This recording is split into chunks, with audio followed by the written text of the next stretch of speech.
They already know what you're looking at on the internet, right? They already know where your phone is moving. Now they know what your heart rate is, your pulse is.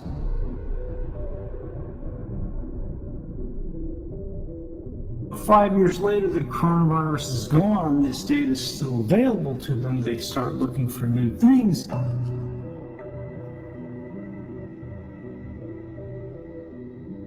Whenever there is a crisis, rationality exits the room, and you have a policy that is being driven by panic in the pursuit of benefits that at the time are theoretical. They said these things would work. They said they were necessary. They said they would be beneficial. We don't want to do them, but the threat is so great that this is the only way that we can really counter them. When we see emergency measures passed, particularly today, they tend to be sticky.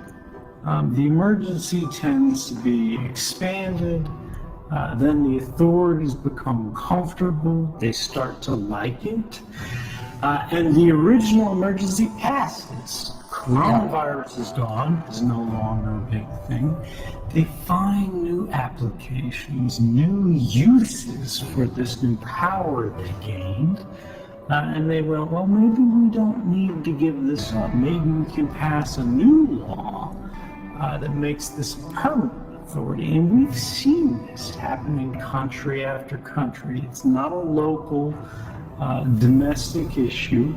And what people are missing, that I think people who are looking at this from a longer span are catching, is the coronavirus is a serious problem, but it is a transient problem.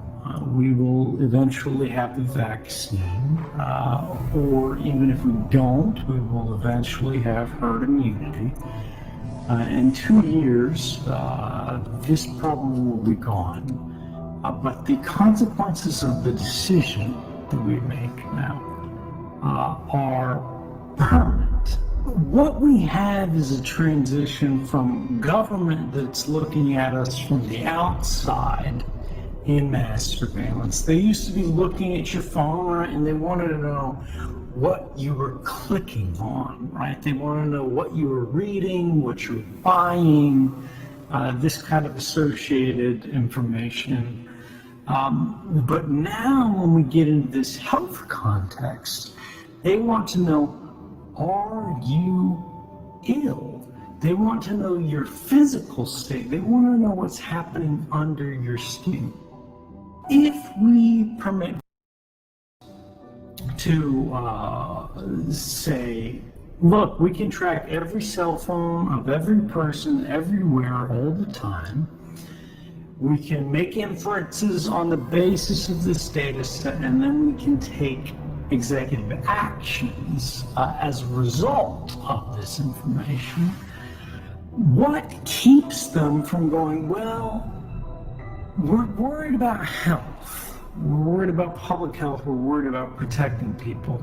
The primary symptom of the coronavirus is a fever, right? This develops before the cough and persists throughout the course of the virus. It's your immune system fighting it off. We're going to send an order to every fitness tracker that can get something like pulse or heart rate.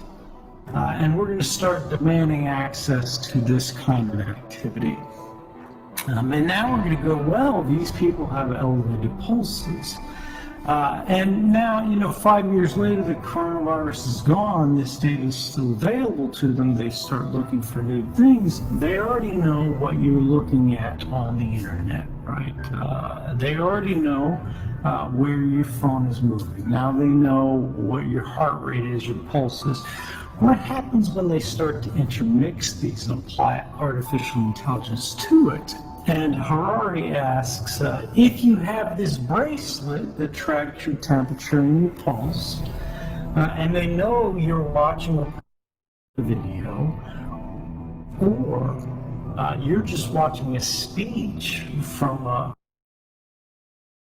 and they see you get angry, right? Because emotions really are biological processes. These are products that have measurable states associated with them by sensors.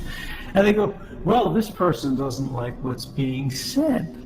And it's one thing if an advertiser does this, still chilling, it's still dangerous, or a bank does it, or it happens in a job interview. But what happens when you have built, over the course of a generation, the architecture of... We are moving closer and closer to that world every day that we let panic motivate our decisions rather than rational reflection regarding inevitable consequences about this narrowing of our rights. We're not being asked for security or privacy. In a free and open society, the thing is, we're supposed to say, we need both. And this is derived from the protection of rights. If we begin destroying rights, sacrificing rights in order to improve things, we're actually making things worse.